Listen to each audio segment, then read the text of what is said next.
Steve Dahl. And Gary Meyer. Intense rock and roll activity. Hey everybody, Tom Bartis, Stories from the 78. And this particular story is about a legendary radio station in Chicago, The Loop. I mean, it embodied Chicago in so many ways. I have my friend Rick here to talk about it. You wrote this book, The Loop, an oral history. There it is, right? The Loop Files, I should say, oral history of The Loop. And you worked there yourself, Rick. I imagine this took some time to compile, from like filing things away of that be a good book one day to actually writing the actual book. Yeah, well, I've probably been working on it for 15 years in one way, shape, or form. I'm a media writer now. I was in radio myself for many years. I worked at The Loop, as you mentioned, and I know all these people personally, so I've interviewed them all. And this is a chance to get to tell the story of this radio station in their words. These are literally all the people that were there, who worked there, and help guide this cultural phenomenon, which was The Loop. Yeah, I too am a radio alum, but I was in radio like after the heydays of The Loop. I got into it really late compared to that era. I was in 2002 through like 2008. At a rock station in Chicago. So my bleeding heart was like, we should be like The Loop was when I worked at that. It was called The Zone. It was 94.7, which is now classic hits now. Uh-huh. So yeah, we played, hard rock stations, and we all knew about The Loop from AM 1000 when they flipped over to the AM side, and then became like that legendary format of talk radio that I just don't think we'll ever see again unless radio changes, right? Like it's now in the podcasting world. Well, if you think about it, it's probably a financial reason more than anything else. I mean, when I was there, we had Jonathon Brandmeier was the morning man, making millions. Right. Kevin Matthews was the midday man, making millions. Steve and Gary were the afternoon hosts, making millions. And then you had people like Chet Kopic, who was making huge money, and Danny Bonaducci came a little bit later, and he was making big money. You had all the best FM jocks on our FM side, like Bob Stroud and Bobby Scafish and Patty Hayes. And this is like the Hall of Fame of radio. It's the 1927 Yankees all working in the same hallway at the same time. How did it happen? How did they find all these people to be there at the right place at the right time? And The Loop allowed them to be who they were. I was reading something about Danny Bonaducci saying, I get to do this and not get in trouble, whereas other places I would get in trouble. And same goes for everything that happened with, Gary Meyer or Steve Dahl. Like, I feel like that stuff just wasn't happening at other places. Yeah, well, I was the producer for Steve and Gary's show. That was one of my jobs there. And there were no rules. I mean, there were no rules. I can't remember a single time where the boss would come in and tell Steve and Gary to not do that. Whatever they wanted to do, they could do. And they literally were given no heads up, the management, of what was coming. They had no idea at all. And the management just, their strategy was, let's keep these guys happy. They're super talented. They know what they're doing. Let them do what they do. And for some reason, that sort of thing never happens. But it did. It doesn't. And it worked. So what was the most interesting thing when you were going through all these interviews with these people? Like, who gave you the biggest nugget of all? Because I'm guessing you've had many conversations with all of these people discussing the legendary The Loop, as it were. So what did you find out where you're like, I had no idea? Well, I've talked to all these guys many times over the years, and there weren't too many things that I didn't know about. But I did find, and I think when people read the book, they'll discover this too, that the best stories aren't necessarily told by the big stars. The best stories are told by the people behind the scenes, the people who see things that the stars don't even know that are happening. Mm-hmm. And some of those stories, there's there's a story about a Dorothy Humphrey, who's was a traffic reporter on one of the shows. She has a series of stories that I didn't even want to spoil them. They're so just insane. The things that they got to do. At one point, she was pushed out of an airplane against her will, live on the air. Oh my with the gosh. parachute on. But I mean, Yeah, sure. things like Jim Weiser was a good buddy of mine. He was the producer of Jonathon Brandmeier show. He was sent out to be a rodeo clown. They stuck him in a barrel, and a real bull came and knocked him through the air, and you can hear him screaming. And these are just some of the things that happen on the air, but off the air, there was all sorts of things that happened like that. I worked with Jim Weiser back at my WGN radio days. Okay, he was there, I think, with Spike Odell. I think he was that producer. So, yeah, I've been this fortunate to hear some stories about like the legendary, Chicago radio in general, all the way from WLS AM, and Landecker and Dick Biondi and all those guys that kind of set the tone back then. But the Loop was like the heyday. The commercials were legendary. The Loop girls are legendary. Yeah. Do you think anything like that will ever happen again on terrestrial radio? Boy, I really don't think so. I would love for it to happen. I think there are stations that have tried to do it over the years, and just not succeeded. I don't know that there's that talent base out there right now to do it, other than maybe people that are in podcasting. You might be able to put together some sort of a podcast network that is similar to what they did.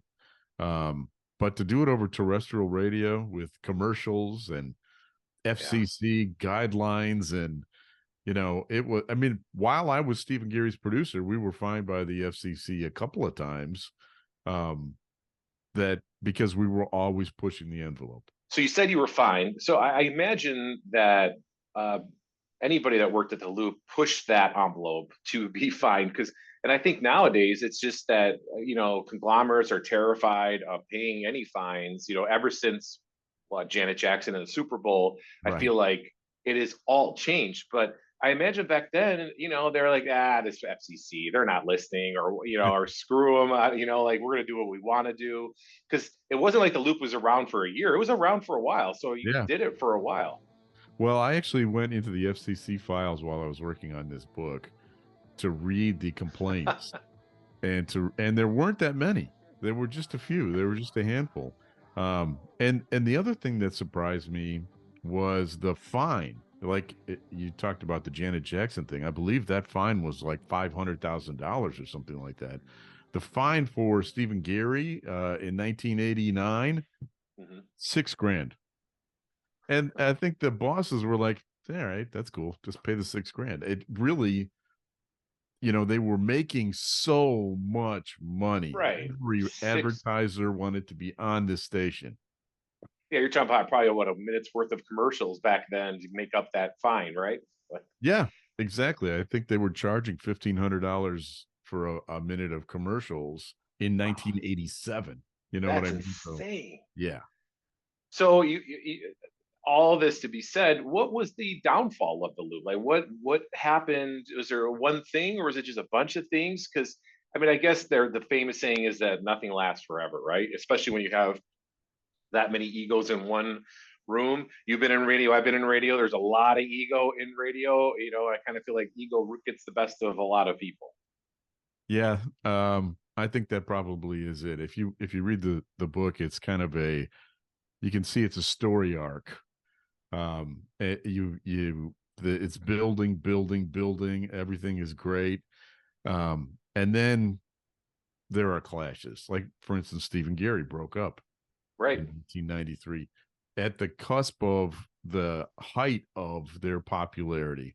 In fact, they were ready to syndicate the format across the country with Brandmeier, Kevin Matthews, Stephen Gary, Danny Bonaducci, 16 hours of programming across the country. And that's right at the moment when Stephen Gary broke up. And after that happened, all sorts of things happened. People were moved into different slots. Egos got bruised when the inmates run the asylum. Sometimes the inmates don't get along and they're shivving each other in the hallway. Mancow comes to town, and Mancow is like the new version of these guys, except angrier. And they get into all kind. There's a story in the book about Steve Dahl when he was doing mornings by himself, and he got upset watching all these huge guests come into the other shows because he was on the Loop AM. The Loop FM had Kevin Matthews in the morning, and then Mancow was across the hall on Rock 103.5, and he had yes. And Steve started putting up curtains and mirrors because he didn't want to see all these other shows doing well. And then the other shows started doing the same. And, I kind of watched it happen. And it did, at Larry Wirt, who was the general manager at the time, said, all bright things eventually go dark. And that's kind of what happened. And then there was radio consolidation. There was the Telecommunications Act of 1996. And they became less of a radio station that was interested in putting out great content. It became more of a radio conglomerate looking to buy other radio stations. And that became Clear Channel, which became iHeart. That's the company that these guys were running. Yeah, and the irony of it all is that the Loop still kind of exists on the digital side. If you have a HD radio in your car, you can still get the. I think it's on 101.1. It's Q101's digital channel is the Loop. I think. Am I getting that right? Oh, is it? I didn't even know that.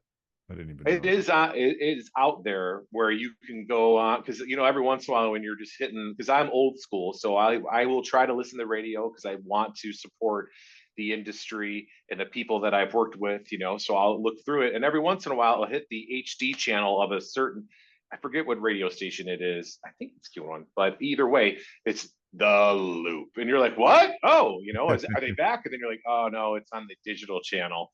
But man, oh man, is there something that you remember from your time being there that it affected Chicago in a way where you're like, look at that. If it wasn't for us, that wouldn't be a thing. Well, have you ever been to a concert and have someone screaming "Free Bird"? Yeah, of course. So Kevin Matthews started that. Did he really? I didn't know that. Yeah, there was a phone call to his show one day, and somebody had to go to a Florence Henderson concert with their mother, and they asked Kevin, "What do I do?" And as a joke, he said, "Well, when you're there, just scream Freebird, and then tell us how it went." And then he came back afterwards and told the story about Freebird, and it's just started catching on, and it's everywhere. It's all across the world. You go to any concert, and if there's a lull, somebody will scream out Freebird. That started with the Loop. Oh my gosh, I did not know that. That's fantastic. And as a kid growing up in the 80s, the Loop Rock girls, they were a thing very much for my friends and I, which just made it was just a thing back then, right? And it was just the way radio was, and radio was so much different than it is today. There was the man on the street aspect where they went out into the city and did things, and man, none of that stuff happens now. Like their careers were, where are they at today? They're doing this for tickets on the north side of Chicago or whatnot. And, and music venues, I imagine, changed. I mean, what's the biggest change for you in terms of the arc that is your career that you started and from your time in the Loop and now, on the writing side of things, not in radio? Well, so a couple more things about the Loop in terms of just how groundbreaking it was. Every show on that station had a band. Brandmeier had a band called Johnny and the Leisure Suits. Yeah, all crazy in Chicago, right? That's right. Yeah. That band had the attendance record for the biggest attendance at Poplar Creek Music Theater. They outsold Genesis. They outsold, Madonna. Those were the What? yes, they had the record. They sold it out, which is almost unheard of. And then, Kevin Matthews had a band called Ed Zeppelin, which made fun of WGN Radio's Eddie Schwartz. Yeah, I Stephen remember Geary all had that. a band called Teenage Radiation that sparked Disco Demolition, which was another loop event, which was, there's all kinds of TV specials about that now. Yeah, Netflix just put out a documentary like this year about it. Yeah. So, it was a cultural phenomenon. I went to a show at Grant Park once, Kevin Matthews with, let's see, it was Dana Carvey and Mike Myers, Oh, and I wow. think Ellen DeGeneres and Kevin Matthews, and it was a Kevin Matthews show. 60,000 people at Grant Park. This is a radio station event. You know what I mean? This is it. You cannot replicate that today. Nope. I mean, no, not on radio at least. Now it's social media, maybe, and some social media star could do something like it. Or if you're Taylor Swift, apparently you could do anything. But outside of that, I mean, but a radio station, like that's what I try to explain to the younger, like my kids, about radio stations, and they know what they are. They listen to them in the car, but I'm like, you don't understand. Like going in high school and junior high, you wore your radio station T-shirt like a tattoo. Yeah. You wore it loud and proud. And everybody knew, like, oh yeah, you're cool. I mean, nobody wore a Light FM T-shirt. That was cool. Right. But the loop T-shirt, and then eventually, then as things changed, a Q101 T-shirt, or even B96, those things, that was so palpable back then. And it's just it's awesome that you got to experience that life, because I think it's something, there should be a documentary about the loop, and maybe this would be the prelude to that. Well, as it turns out, Tom, there is one in the works right now. Larry Wirt is putting it together, and I think it's coming out in the spring.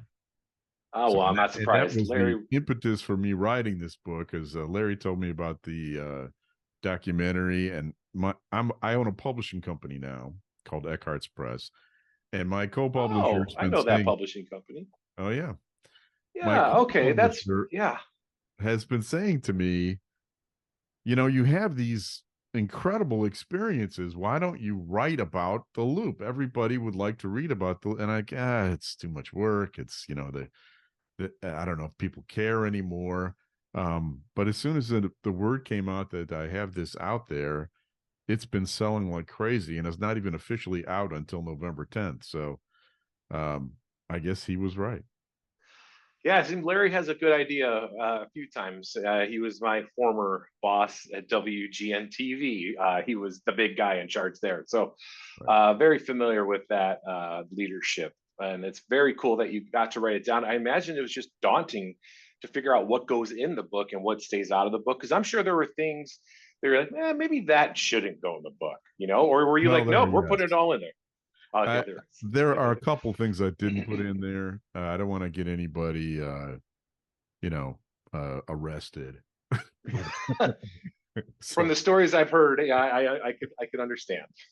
But for the most part, they're in there. I think the key moment for me was when I figured out to do it as an oral history, because then I wasn't making any of the editorial decisions about what was important and what was not.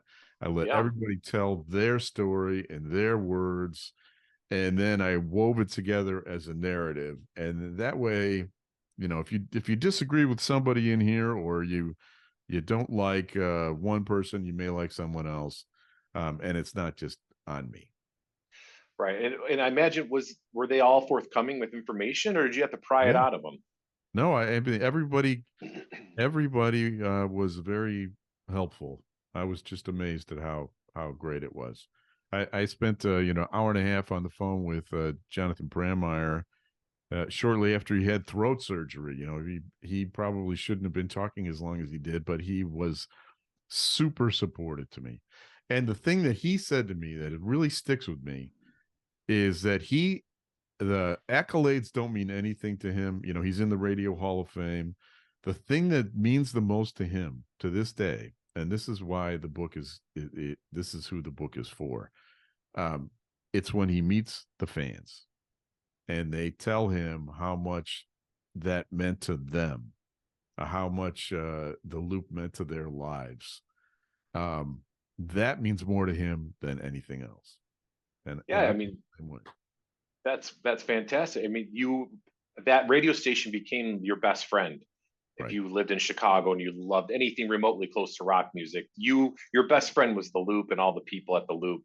And they did a great job of making people feel like they were your friends, similar to like other things that have happened in Chicago with like huge success, like the morning news at WGN, the same type of thing. People feel like they're your friends and whatnot. But the Loop started at first, and even I think Robin Baumgarten was on at the Loop at one time. Yeah, so and I mean, Jeff Hoover too, and the Hoove, yeah, for sure. So all those guys, that's where they cut their teeth, and it's really great to talk to you, Rick. I feel like we've met before in email, but never face to face like this. Yeah, did you work for Landecker at some point? I did. Yes, Okay. I was his producer on at the phone or something, because I produced his show for 10 years. He's a great friend of mine. Yes, I when he was at the oldies station, the new oldies well, now it's not even called that anymore, 94.7. It was called True Right. Oldies back at that time period. I was his producer, and I saw a little bit of Sticking It to the Man by Mr. John Landecker. He taught me some things, and the stories he had Yeah. were phenomenal. I mean, He's in a the book great. too. He's in the book too, because he worked there for a while in the 80s too. Yeah, he has got great stories. My goodness. And, he's a great career. And, and I worked with Dick Biondi for a hot minute there as Oh, well. yeah. And a little Gary Meyer, when he was at WLS AM, I helped fill in on his show. So I got to meet some of the titans of Chicago radio, which was very exciting for me. I still love radio. In fact, I have a 45 of All Crazy in Chicago by Johnny and the Leisure Suits. That's awesome.